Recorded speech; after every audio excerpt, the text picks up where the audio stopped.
para jajarannya, para ustaz, para sepuh, dan para sekalian. Alhamdulillah, puji syukur kepada Allah Ta'ala malam hari ini yang masih diberi kesehatan, kekuatan, kesempatan bersama-sama melaksanakan kewajiban kita yakni sholat maghrib berjamaah. Dan kita lanjutkan dengan ta'lim sholawat wassalam, semoga Allah mengaturkan kepada Nabi Muhammad sallallahu alaihi wasallam, para keluarga, para sahabat, serta para pendukung hidupnya. Kita melanjutkan kajian kita tafsir Jalalain, terakhir ayat berapa? 115.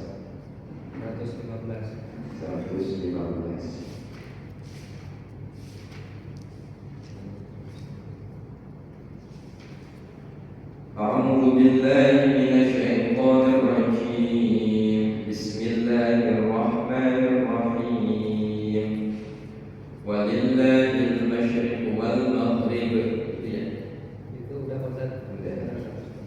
119. Wa qala takhadallahu waladan subhanahu bal lahu ma fis samawati wal ardh kullun lahu qanitun badi'us samawati wal ardh wa idza qada amran fa innama yaqulu lahu kun fayakun wa qala alladhina la ya'lamuna lawla yukallimuna Allahu aw ta'tina ayat kadzalika qala alladhina min qablihim mithla qawlihim tashabahat qulubuhum qad bayyana al-ayati liqaumin yuqinun.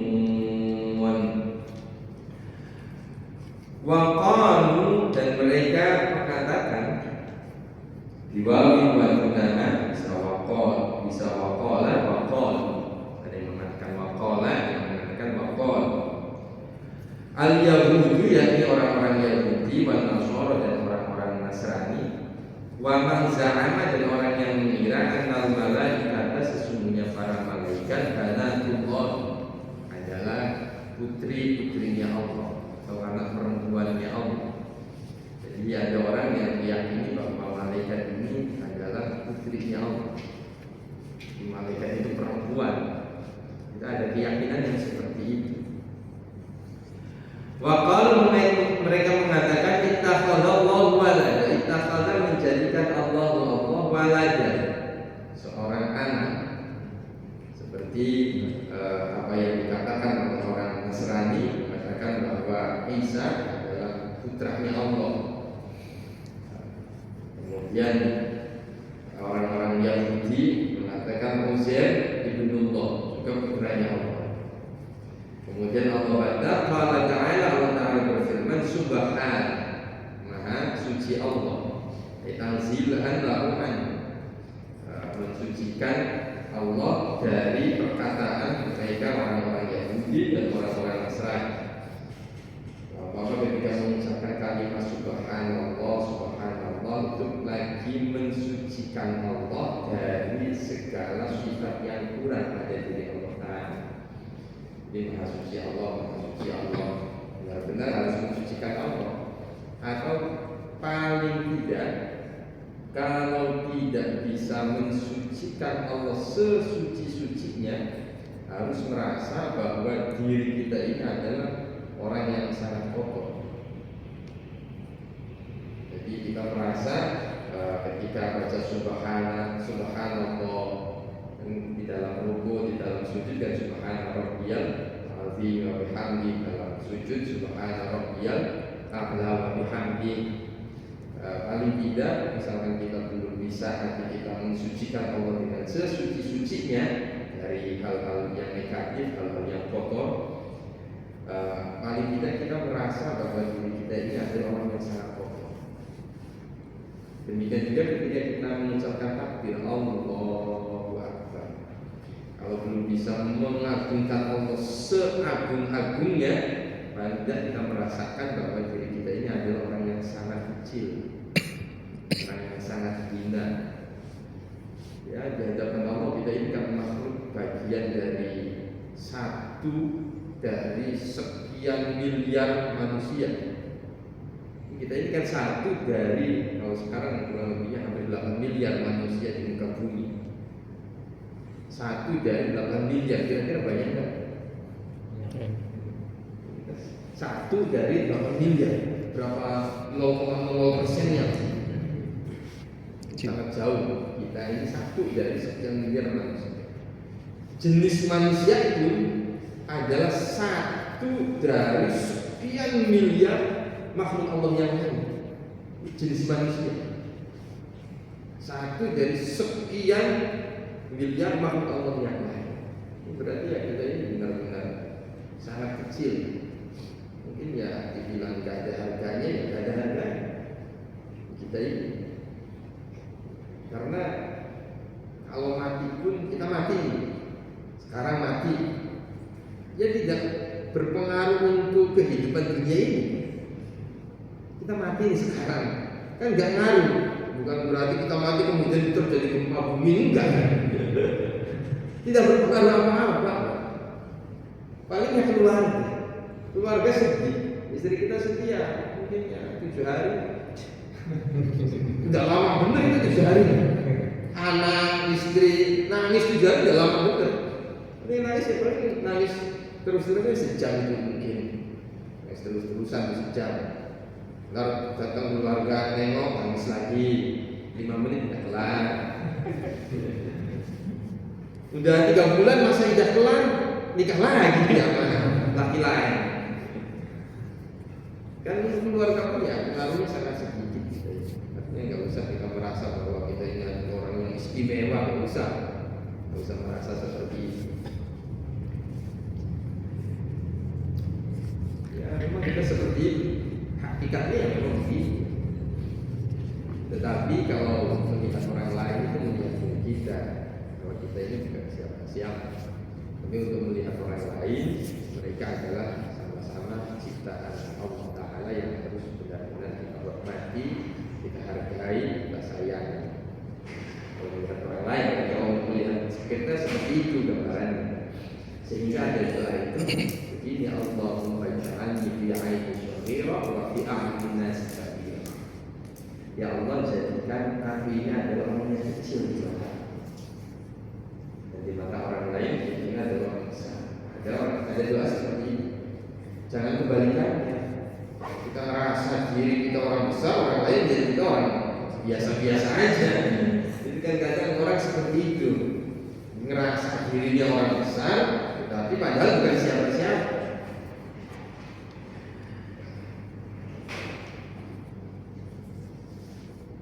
Ini subhanahu maha suci Allah.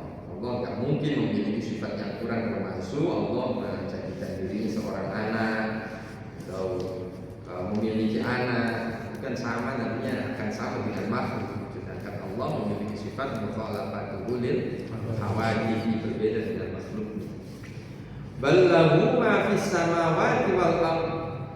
Bahkan baginya lah, bagi Allah lah ma fis samawati wal ardh, apa yang ada di langit dan apa yang ada di bumi. Menciptakan saja bisa kok, ngapain bikin anak. Jadi ballahu ma fis samawati, semua yang ada di bumi ada yang semua apa yang ada di langit semuanya adalah punyaan Allah. Milkan wa khalqan, baik pemilikan maupun penciptaan, wa abidan dan maupun penghambaan, semuanya adalah hamba Allah. Wal milkiyah tunafi al-wiladah, dan kepemilikan ini bisa mentiadakan kelahiran. Jadi Allah ya zat yang maha memiliki itu semua. Tidak dilahirkan dari Allah itu. Kullun lahu qanitun, dan segala sesuatu lahu kepadanya qanituna adalah yang patuh, ai muti'una yang taat. Kullun bima yuradu minhu wa fi taqdiril 'adil. Artinya segala sesuatunya itu semuanya berjalan sesuai dengan kehendak Allah Ta'ala. Termasuk kita sebenarnya kan, kita ini kan apapun yang terjadi pada diri kita kan semuanya itu berdasarkan iradah dari Allah Ta'ala. Kita nggak bisa hidup tanpa kuasa Allah, nggak bakalan bisa. Yang menggerakkan jantung kira-kira siapa? Kita kan nggak ngerasa menggerakkan, tiba-tiba bergerak sendiri saja. Kalau tangan mungkin kita ada kepikiran bahwa tangan ini digerakkan oleh otak kita, dan bisa ke atas, ke bawah, ke samping, ke depan, lonjong, melurus, mukul. Itu kan tergantung otak kita. Mungkin kita beranggapan tangan ini bergerak sesuai dengan pikiran kita. Kemudian mata juga seperti itu. Tapi kalau organ bagian dalam, kan kita nggak ngerasa menggerakkan. Kayak misalkan ginjal, dia kan punya fungsi luar biasa. Itu dia bekerja itu, yang mempekerjakan siapa? Jantung setiap saat berdetak. Itu berdetaknya itu karena apa? Perintah siapa? Otak kita kan nggak nyuruh dia. Coba bapak suruh jantungnya berhenti sekarang, nyuruh berhenti, bisa nggak kira-kira? Nggak bisa. Kan beda sama mulut. Kalau mulut kan kata otaknya diem. Tangan juga seperti kata otak bergerak ya bergerak. Kata otaknya diem. Tapi kalau jantung kan artinya ada kekuatan di luar otak kita ternyata. Ada yang menggerakkan. Gak mungkin tidak ada yang menggerakkan, itu gak mungkin. Pasti ada penggerak. Ya, dan penggeraknya adalah Allah Subhanahu wa Ta'ala. Sehingga sadar atau tidak sadar, semua makhluk itu patuh kepada Allah Ta'ala, tunduk terhadap iradah dan kudrahnya Allah Ta'ala. Sadar atau tidak sadar. Badi'us samawati wal ardh, Allah yang menciptakan langit dan bumi. Mujiduhum, yang mewujudkan la ala mithalin sabab, tidak ada contoh sebelumnya, namanya badi'ah. Jadi bid'ah itu adalah sesuatu yang baru yang tidak ada contoh sebelumnya, itu namanya bid'ah. Kalau dalam urusan agama, misalkan bapak-bapak sholat zuhur, ya Allah Pak, saya ini dosanya banyak. Memang kenapa Pak? Ya dosa saya kayaknya udah gak itu, saya pengen taubat kepada Allah. Sholat zuhur cuma 4 rakaat kayaknya kurang buat ngapus dosa saya. Boleh nggak saya tambahin 8 rakaat atau 5 rakaat sholat zuhurnya? Itu namanya membuat sesuatu yang baru dalam urusan agama. Atau jadi merubah sesuatu yang wajib atau sesuatu yang haram jadi dihalalkan. Pengen mabuk, kalau dalam Al-Quran kan yang itu cuma hanya khamr, ganti pakai obat saja, obat pil. Kalau pil ini kan benda padat, kalau khamr kan benda cair. Ini namanya membuat akalin agama, akalin syariat, termasuk bagian dari bid'ah. Dan bid'ah itu sebenarnya bukan satu dari 5 hukum Islam, sehingga nggak ada hukum bid'ah itu, nggak ada. Hukum Islam itu kan cuma 5: haram, wajib, sunnah, mubah, terus makruh. Cuma 5. Hukum Islam itu cuma 5, nggak ada tambahan bid'ah, nggak ada. Sehingga ketika ada sesuatu yang bid'ah, maka harus ditimbang dari 5 hal ini. Ditimbang dari 5 hukum Islam. Ada sesuatu yang belum diketahui, ini halal atau haram nih, ini mubah atau haram, ini makruh atau sunnah. Itu harus ditimbang dari 5 hal ini. Misalkan ada orang kok ngaji, misalkan ngaji Al-Quran, sebelum ngaji Al-Quran kok dia pakai tajwid. Ini tajwid ini ada nggak di zaman Nabi? Ternyata ada nggak di sahabat belajar tajwid? Kok nggak ada. Belajar sahabat nggak ada belajar tajwid. belajar mad tabi'i, ilham, ikhfa, mad apa lagi? Mad lazim, mad wajib, mad jaiz, enggak ada. Sahabat nggak ada yang belajar tadi. Makanya ini harus ditimbang dulu. Kok kenapa zaman Nabi nggak ada sekarang? Ini kok pengkhususannya buat apa? Kira-kira belajar ini untuk apa? Oh, ternyata ini supaya baca Al-Qur'annya benar. Sehingga baca Al-Qur'an adalah sebuah kesunahan. Perangkat-perangkat yang lain pun hukumnya sunnah. Oh, berarti ini bid'ah, tetapi bid'ah yang sunnah. Paham ya? Ini bid'ah, tapi bid'ahnya sunnah karena untuk supaya baca Al-Qur'an yang benar, segala perangkat yang menuju pada baca Al-Qur'an supaya baca Al-Qur'an yang benar itu hukumnya sunnah. Misalkan sekarang itu Quran aneh-aneh, sudah ada yang tulisan merah, kalau tenung di merah-merahin, ada yang begitu Pak ya. Kalau yang nggak tenung hijau, itu kan sudah ada begitu tuh. Wah, berarti ini gimana ya? Oh, ini supaya orang mudah untuk melafalkannya, mana yang tenung, mana yang tidak tenung, mana yang ikhfa, mana yang ilham, mana yang panjang. Ini supaya orang tahu dan lebih mudah. Ya sebenarnya ini juga hal-hal bid'ah juga. Maka kalau dengar kata bid'ah, nggak usah alergi. Kita timbang dari 5 hukum tadi. Kira-kira syariat menghukuminya haram atau mubah atau sunnah atau wajib atau makruh. Nggak usah alergi dengan kata-kata bid'ah. Yang zat yang maha bid'ah adalah Allah Subhanahu wa ta'ala. Jadi Allah itu zat yang maha bid'ah. Sebab dalam Al-Quran disebutkan badi'us samawati wal ardh.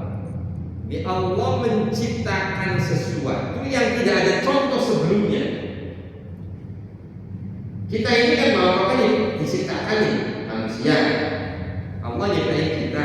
Kita ini kan sebelum kita ini belum ada. Enggak ada mungkin sebelum saya ini enggak ada. Dan hebatnya Allah itu ya luar biasa nyiptain manusia. Bentuknya sama, hidung sama-sama di situ, mata di situ, mulut di situ, gigi di situ, lalu kupingnya di sini. Pokoknya sama semua, tempatnya di sini semua, tapi nggak ada yang sama. Kan luar biasa ya. Tempatnya sama. Misalkan ya ukuran hidungnya mungkin sama lah. Ada yang mancungan, ada yang 5 cm, ada yang 2 cm, ada yang 1 cm orang di sini. Tapi ya luar biasa, nggak ada yang sama. Dari sekian miliar manusia itu nggak ada yang sama. Itu luar biasa ya Allah Ta'ala. Sekembang-kembangnya orang pasti ada bedanya. Ya mungkin mirip saja, kembar mirip, tapi nggak ada yang sama. Jangankan muka, suara 1 miliar orang di dunia ini, 7 miliar orang di dunia ini, nggak ada yang sama suara. Nggak ada yang sama, paling mirip doang paling. Kalau sama persis nggak ada. Jangankan suara, nggak usah suara deh, bayangan orang itu nggak ada yang sama. Kita bisa bilang bayangan si anu, bayangan si ini. Cara jalan aja nggak ada yang sama. Cara jalan kalau ini semuanya enggak pasti beda. Ada yang jalannya agak ngangkang dikit, ada yang jalannya agak miring dikit. Dari kejauhan anak saya ini kita ketahuan tuh. Dari cara jalan itu luar biasa. Kalau yang menciptakan manusia itu ya pasti ada yang salah. Dan Allah menciptakan kita ini juga menciptakan perangkat untuk supaya keberlangsungan hidup di dunia ini ya bisa berjalan dengan baik. Yang makanannya disediain sama Allah. Semua semuanya disediakan sama Allah. Ada berapa alat di dunia ini yang bahan pokoknya tidak dari alam? Kira-kira ada? Baju dari apa? Dari kainnya dari kapas. Apa kira-kira? Yang bahannya gak dari alam, kira-kira ada enggak? Sekimia-kimianya barang itu pasti awalnya dari alam bahannya. Nggak ada. Artinya kita itu hanya sekedar merakit. Cuma merakit doang kata ini. Bikin mobil kan merakit. Besinya sudah disediain sama Allah. Terus bikin bak, karetnya sudah dibikin sama Allah. Cuma merakit doang. Tidak bisa menciptakan. Yang bahannya tidak dari alam itu nggak ada kira-kira apa? Ada nggak kira-kira? Saya nyari kayaknya nggak ada. Alat yang sekiranya bahannya itu tidak dari alam. Artinya ini cuma merakit sebenarnya. Kalau tak kita kadang nggak nyampe, kan? Lalu cuma merakit doang. Ya Allah, apa ya semuanya dari alam semua. Besinya, ya aluminiumnya, ya apa semuanya dari alam. Itu disediakan sama Allah. Jadi Allah menciptakan sesuatu sangat detail, sedetail itu. Bahwa nanti di akhir zaman orang bakal mintain namanya apa itu disediakan semuanya perangkatnya. Bahan-bahan disediakan semua sama Allah. Begitu kita merasa begitu, kita merasa wah, merasa hebat. Padahal bahannya tidak merasa hebat. Yang membuat adalah Allah. Bagi yang bersama Allah yang menciptakan langit dan bumi. Jadi lagu manusia sama Allah semua ini milik Allah. Yang ada di langit maupun yang ada di bumi. Cuman ya yang kita miliki ini hanya sekedar titipan. Sehingga ketika titipan itu hilang, kalau kita tahu hakikatnya dari milik Allah, kita biasa saja. Cuman ya kadang kita ngerasa miliki. Motor hilang, ayo nyesek. Motor hilang gitu, ayo nyesek. Padahal kita yakin bahwa itu adalah merupakan harta titipan dari Allah Subhanahu wa Ta'ala. Kata Sayyidina Hajjaj, yang paling hebat itu tukang parkir. Dia punya motor banyak, punya mobil banyak, tapi nggak merasa memiliki. Dibawa orang yang santai aja. Motornya diambil, biasa aja kan tukang parkir motornya diambil marah-marah. Kita perlu belajar punya hati seperti itu kayak tukang parkir. Jadi punya sesuatu tapi tidak merasa memiliki. Nah yang paling berat itu ketika sudah merasa memilikinya ini. Jadi begitu kehilangan kita merasa sakit. Jadi bagi yang sama Allah adalah Zat yang maha menciptakan langit dan bumi yang tidak ada contoh sebelumnya, sehingga untuk membangkitkan kita secara logika itu lebih mudah bagi Allah Ta'ala. Setelah kita mati kemudian kita dibangkitkan oleh Allah, bagi Allah secara logika kita itu lebih mudah. Karena sebelumnya kita kan ada di dunia, sudah ada contohnya. Ketika dibangkitkan lebih gampang.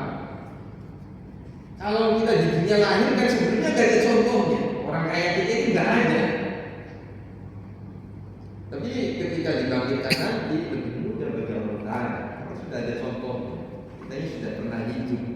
Hanya dibangkitkan saja itu sangat mudah bagi Allah Ta'ala.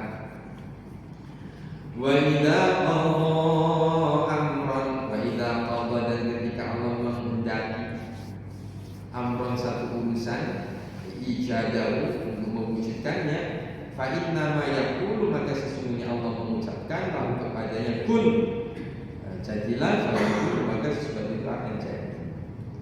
Bahwa yaqulu, maka itu akan terjadi. Jadi ketika Allah menghendaki sesuatu, maka tinggal mengatakan kun, jadilah, maka akan jadi. Artinya tidak ada sesuatu yang mustahil, sesuatu yang mungkin bagi Allah Subhanahu wa Ta'ala. Wa idza qadha amran fa inna ma yaqulu lahu kun fayakun. bahasa tauhid itu ada qadha, ada qadar. Kalau qadha itu ketentuan Allah sebelum sesuatu itu ada. Jadi Allah itu sudah merancang nanti di dunia akan terjadi apa. Allah akan menciptakan manusia, Allah akan menciptakan pohon, menciptakan ini, akan menciptakan si fulan bin fulan, menciptakan misalkan muhib, akhirnya di sini nanti tumbuhnya di sini, belajarnya di sini, udah itu namanya qadha. Jadi rancangan sebelum saya terjadi di dunia ini, bahkan sebelum dunia ada di zaman azali, itu namanya apa? Qadha. Kemudian dari qadha itu ternyata benar. Saya datang ke Masjid Al-Muqim sesuai dengan qadha itu. Ketika hal itu terjadi, itu namanya qadha. Jadi rancangannya namanya apa, Pak? Qadha. Pelaksanaannya namanya qadha. Jadi qadha dan qadar itu salah satu dari rukun iman. Kita harus mempercayainya. Wa qala alladziina laa ya'lamuuna laulaa yukallimuna Allahu aw ta'tiina aayah. Wa qala, dan berkata alladziina laa ya'lamuuna, orang-orang yang tidak mengetahui, artinya tidak mengimani akan kenabian Nabi Muhammad. Ayat kufar Makkah, orang-orang kafir Mekah, di Nabi kepada Nabi Sallallahu Alaihi Wasallam, laula yukallimuna Allah, hala yukallimuna Allah. Apakah tidak Allah mengatakan, apakah tidak mengatakan kepada kami Allah annaka rasul, bahwasanya kau adalah utusan. Kok Allah nggak ngomong langsung saja kalau engkau adalah utusan Allah? Ngomong dari langit tiba-tiba muncul ada ucapan Muhammadur Rasulullah, Muhammad adalah utusanku misalkan. Kok kenapa nggak seperti itu? Kan orang-orang kafir pengennya begitu. Jadi orang-orang bodoh pengennya hal-hal yang praktis. Dan kita pun seperti itu, Pak. Kita memang rajin ibadah, kemudian ada yang menyakiti kita, pengennya segera kuat. Pengennya begitu. Orang menggolimi kita pengennya besok langsung pulang. Pengennya begitu. Tapi cara kerja sunatullah itu nggak seperti itu, nggak seperti itu. Ada orang menghina ulama kita, pengennya besok langsung mati kualat, pengennya begitu. Tapi ternyata sunatullah nggak seperti itu. Nggak usah kita laknat orang, nggak usah. Intinya ya, orang tidak beriman kepada Nabi nggak langsung mati, nggak langsung setruk, enggak memerangi Nabi bahkan. Bahkan Nabi kan pernah kalah dalam perang. Ini perang Uhud sekali-kali Nabi mengalami kekalahan dalam perang sekali-kali dalam perang Uhud. Nggak langsung orang langsung setruk, nggak seperti cara sunatullah, nggak seperti itu. Kitanya pengen punya pikiran sebagaimana orang-orang kafir. Orang kafir seperti itu. Kok kenapa gak langsung Allah saja ngomong sama kita bahwa engkau adalah utusan Allah Ta'ala. Dan pengen butuh adanya bukti. Bagi berguru ya pengennya itu gurunya bisa terbang. Ini kayak guru saya saat ini ya. Ini wali bukan ya, kalau wali hujan bisa nanti hujan kan dia. Karena berdoanya begitu, ya Allah, kalau dia wali ngancam, kalau dia wali doanya begitu.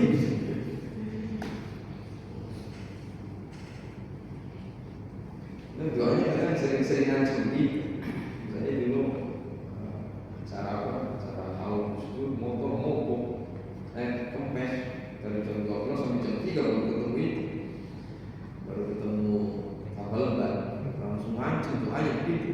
Ya Allah, kalau Gustur wali langsung doanya begitu.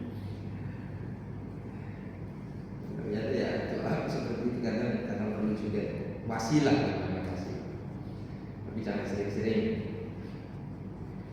Laula yukallimuna Allah au ta'tina ayat, atau datang kepada kami ayat petunjuk, mimma tarafnahu ala sidqika, mimma dari sesuatu itu tarafnahu yang kami inginkan ala sidqika, petunjuk yang menunjukkan akan kebenaran. Jadi dia ingin mukjizatnya itu sesuai dengan keinginan, ingin sesuai dengan keinginan. Kadzalika qala alladziina min qablihim, kadzalika seperti itu kama qala haulai, sebagaimana yang diucapkan oleh orang-orang kafir. Qala alladziina min qablihim, qala berkata alladziina min qablihim, orang-orang sebelum mereka. Tapi enggak usah khawatir Muhammad, orang-orang sebelum mereka pun sama mengatakan hal seperti itu, bahkan lebih parah. Tuntutannya Bani Israil kepada Nabi Musa itu lebih parah. Mereka pengen melihat Allah. Faqalu arinallaha jahra. Orang-orang Yahudi mengatakan, tolong perlihatkan kepada kami Allah secara nyata.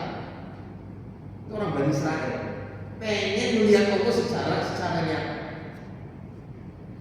Jadi keinginan orang-orang kafir Quraisy seperti itu ya wajar. Memang sebelum-sebelumnya juga seperti itu, bahkan lebih parah. Jadi kadang Nabi itu ketika ada orang-orang seperti ini prihatin, karena Nabi itu kan sangat perhatian, punya kepengenan supaya orang itu masuk Islam semua. Saking perhatian Nabi tidak mau ada orang di masanya atau yang setelahnya, kan semuanya adalah umat Nabi. Umat Nabi itu ada dua, ada umat dakwah, ada umat ijabah. Kalau kita ini umat ijabah, orang yang sudah percaya akan kenabian Nabi dan mengikuti ajarannya, itu namanya umat ijabah. Ada umat dakwah. Umat dakwah itu orang yang belum mengimani Nabi, di mana kita yang sudah beriman kepada Nabi punya kewajiban untuk mendakwahkan ajaran Islam kepada mereka. Dan dakwahnya itu kan bisa bil maqal, bisa dengan ucapan, bisa juga dengan tindakan. Dengan tindakan itu ya tentu yang bisa masuk ke dalam hati mereka seperti apa ya kita harus pikirkan sendiri. Kalau langsung ngomongnya itu punya agama yang salah itu, kira-kira langsung marah kan? Langsung marah. Harus dengan cara yang baik. Oh ternyata Islam mengajarkan mereka kok baik, sehingga mereka sedikit banyak bisa mengetahui Islam, bisa melihat Islam itu dengan sisi keindahan, karena akhlak kita yang luar biasa. Demikianlah yang disampaikan oleh Rasulullah. Nabi itu kan memiliki akhlak yang luar biasa. Banyak orang yang masuk Islam gara-gara terpana melihat akhlak Nabi, gara-gara kagum melihat akhlak Rasulullah yang luar biasa.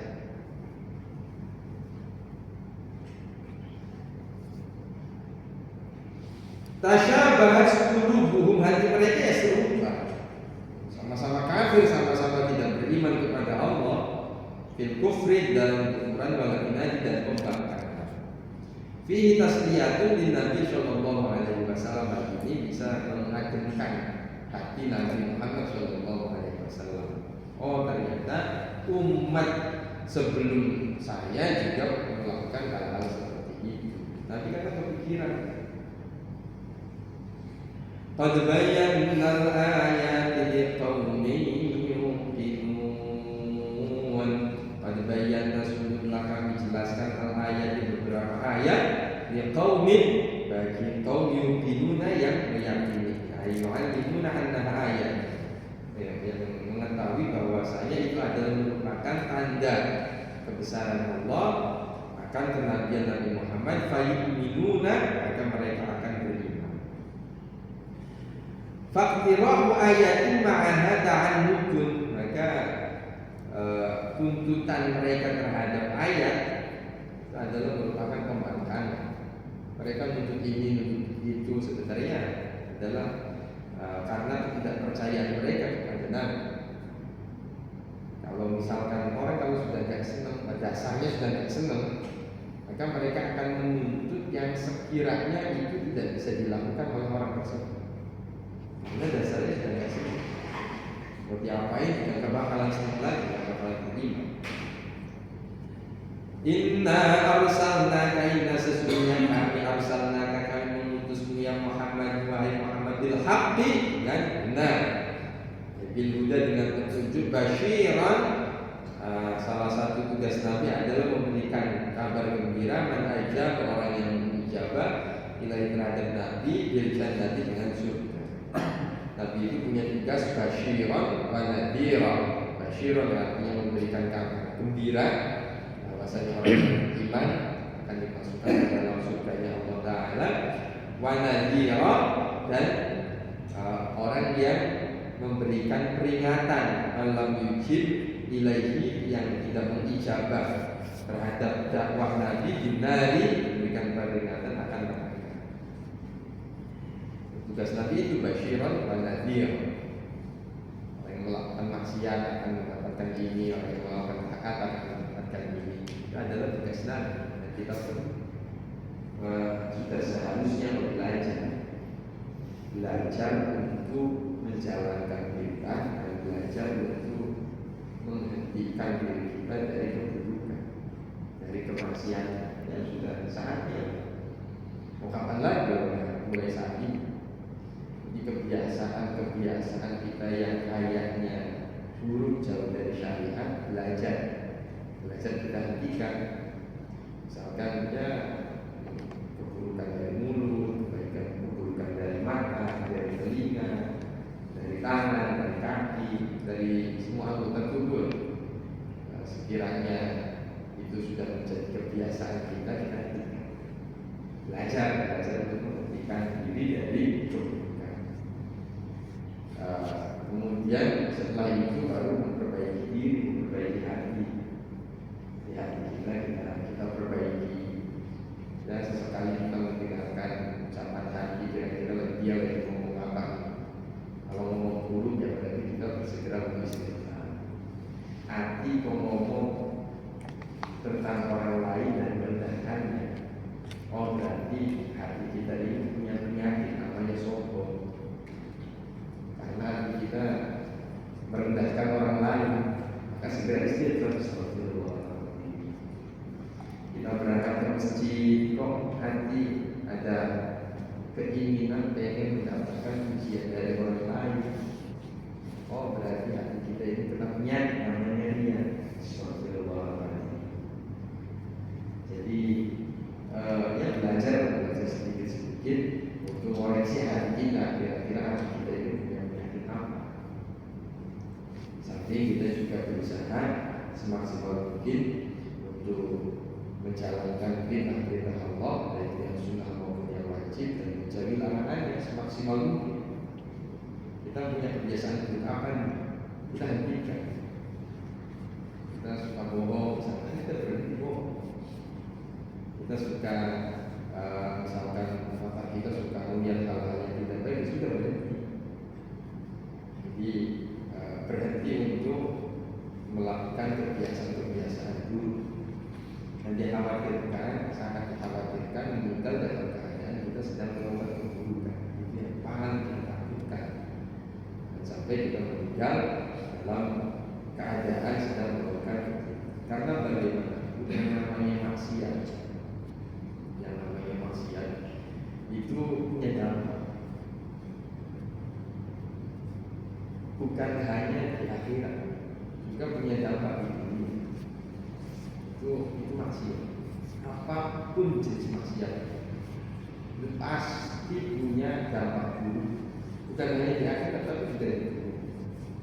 Maka keburukan yang sekiranya datang kepada kita dari musibah atau apa, jangan pernah menyalahkan orang lain. Salahkan dulu diri kita. Kita sudah berbuat apa? Kita sudah punya dosa apa? Sehingga tidak mau menyalahkan orang lain, salahkan diri kita dulu. Jadi koreksi diri kita. Karena jadi kemaksiatan itu pasti berdampak. Tapi dampaknya langsung atau tidak langsung. entah itu di dunia atau bahkan nanti di akhirat. Kalau di akhirat toh itu juga lebih bahaya sebenarnya. Kalau dampaknya di dunia mungkin kita kesempatan lebih tahu. Repot itu di dunia gak punya dampak.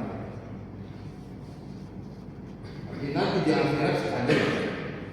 Dan Allah biasanya kalau senang sama hambanya itu memberikan peringatan di dunia ini.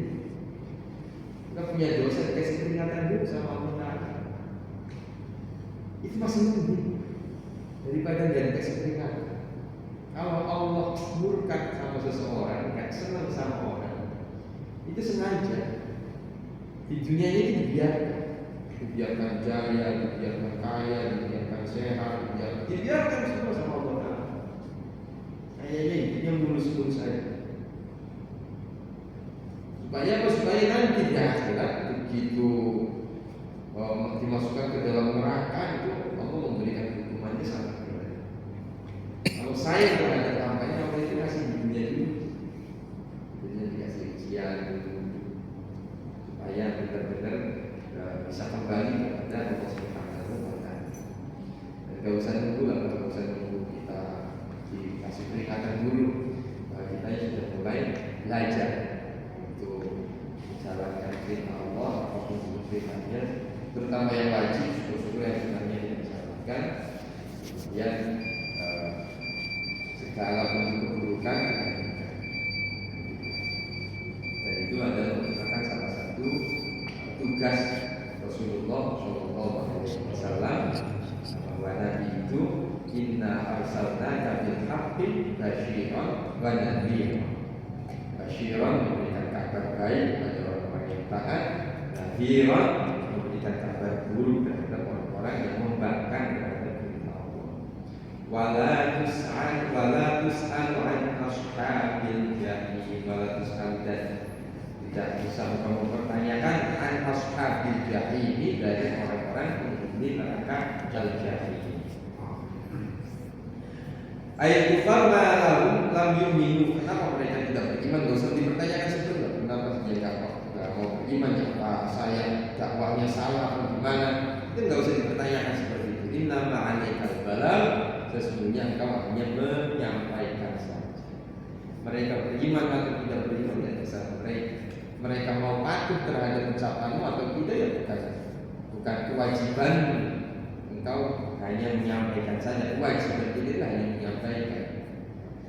Kalau ada orang sudah disampaikan, ayo ngaji, nggak mau ya, ayo ke masjid, nggak mau ya, nggak usah kita jadi berbuat ekstrim sampai rumahnya digedor-gedor, nggak usah.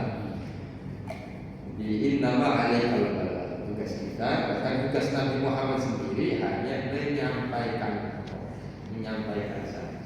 Setelah disampaikan, mereka mau menerima atau tidak bukan lagi urusan. Kita hanya berusaha untuk memperbaiki diri kita dulu, memperbaiki diri kita, kemudian insya Allah kalau diri kita yang sudah berbuat baik, mengajak kebaikan kepada orang lain itu lebih mudah.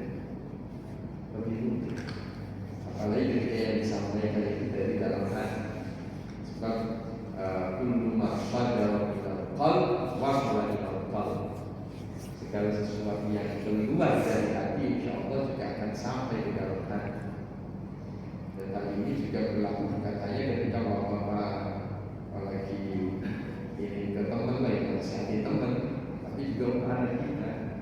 Kita nasihati terlebih dahulu, tak hati kita terlebih dahulu, jangan asal marah. Kalau asal marah nanti tidak berbekas ke dalam diri anak. Jadi kita tata hati kita dulu, kita pengen ngomong apa, kemudian kita niatkan nasihat kita ini karena Allah Ta'ala.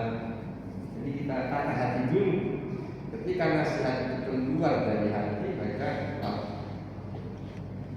langsung diterima atau tidak diterima, saat itu pasti suatu saat akan berbekas kepada diri kita. Jadi sebelum nasihat itu tata dulu kita, pada anak, pada istri seperti itu. Tapi saya yakin kalau sama istri nggak bakal berani. Mikirnya marah apa enggak terus. Ilmunya berat. Wala yusalu an ashabil jahil wallahu a'lam. Al-Fatihah.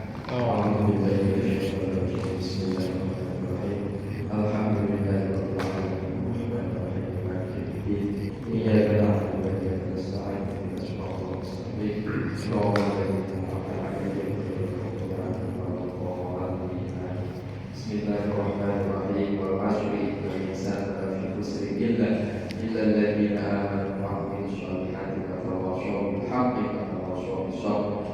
Assalamualaikum warahmatullahi wabarakatuh. Assalamualaikum warahmatullahi wabarakatuh. Sallallahu alaihi wasallam.